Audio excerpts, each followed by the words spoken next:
Imagine that you are part of a team of historians restoring a centuries old castle.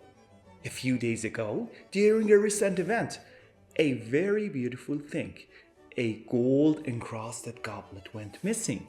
Two of your team members, Jamie and Taylor, were the only people who had access to the artifact before it went missing.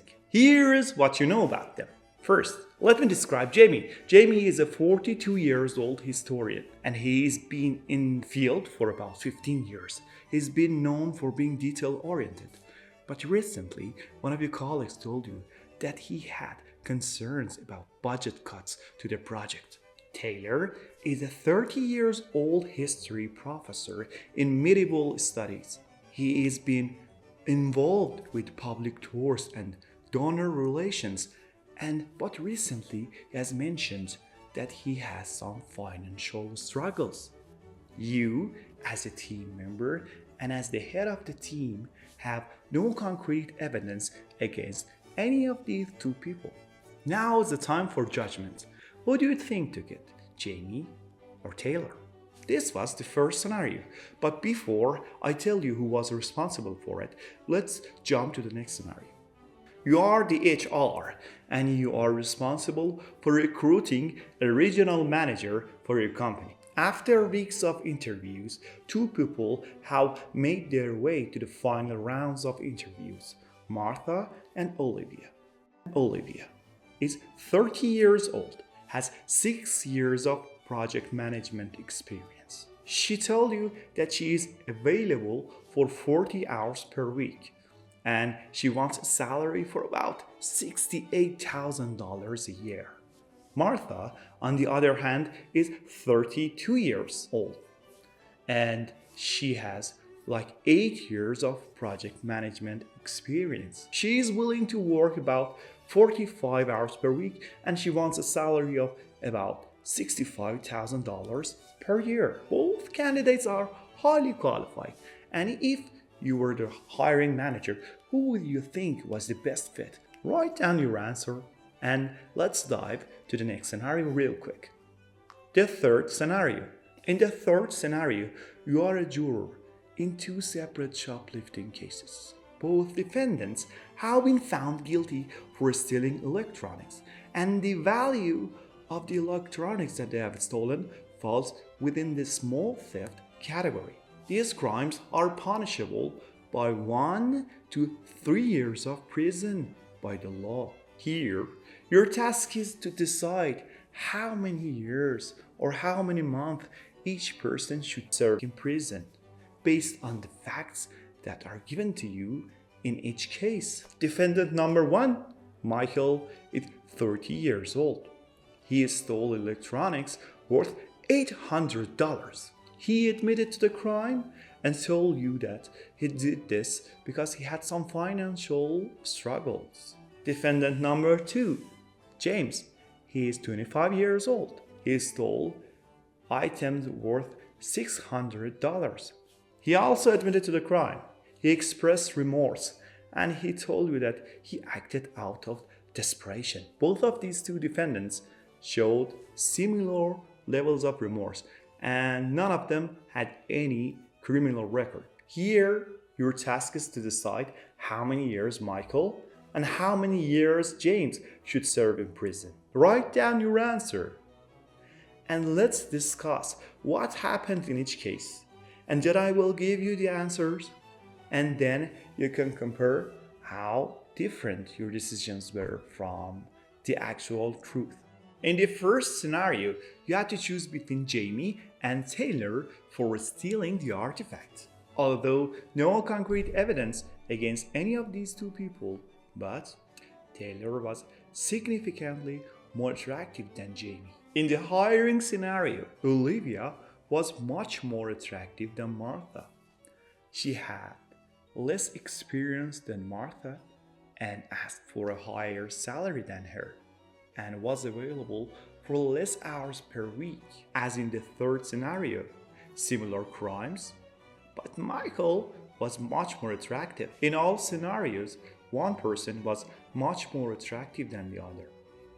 But other facts in each case, what super similar or was against the attractive person, and the other person, who was less attractive, had a slight edge. The right answer for each scenario is that none of these two people can be chosen over other one. In the first scenario, you should tell that because there is no concrete evidence, neither of these two people can be charged. In the second scenario, you shouldn't be able to choose between those two, or at least you should choose Martha because she works more and gets less and has more experience.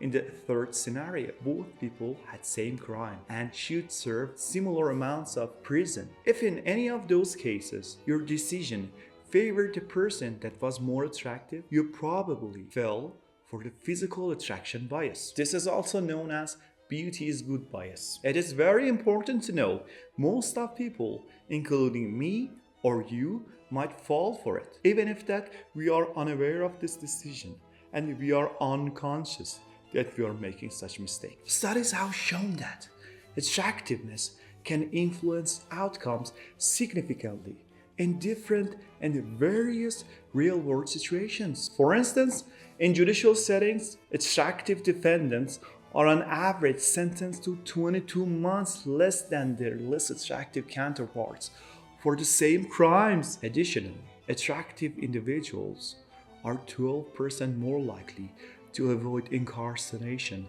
altogether for similar crimes in similar circumstances. Research also indicates that attractive individuals tend to receive preferential treatment during recruitment processes. Candidates who are deemed attractive are more likely to be hired, even when their experience and their qualifications are comparable to their less attractive counterparts.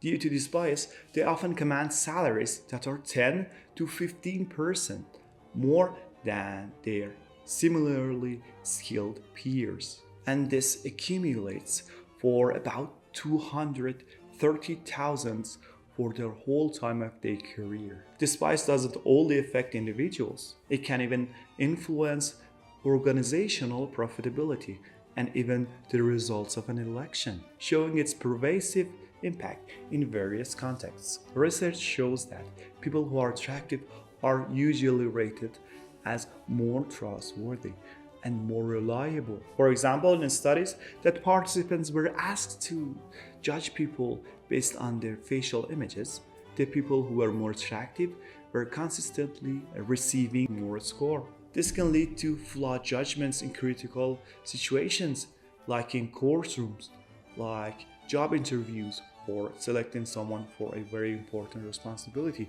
where trustworthiness plays a central role. When we see an attractive face, regions of our brain that are associated with reward and pleasure become highly active, creating a positive emotional response that unconsciously makes us favor the person who is more attractive, where attractiveness leads us to assume other positive traits as trustworthiness, competence, reliability, responsibility, and success. This is attractiveness bias. And to reduce the influence of attractiveness bias, we should always be aware of it. We can take steps to ensure that our decisions are based on facts rather than physical appearance. When you try to hire someone, their face should be the last thing that you're looking at, rather than their qualifications and their experience. Raising awareness about unconscious biases through training can make us more mindful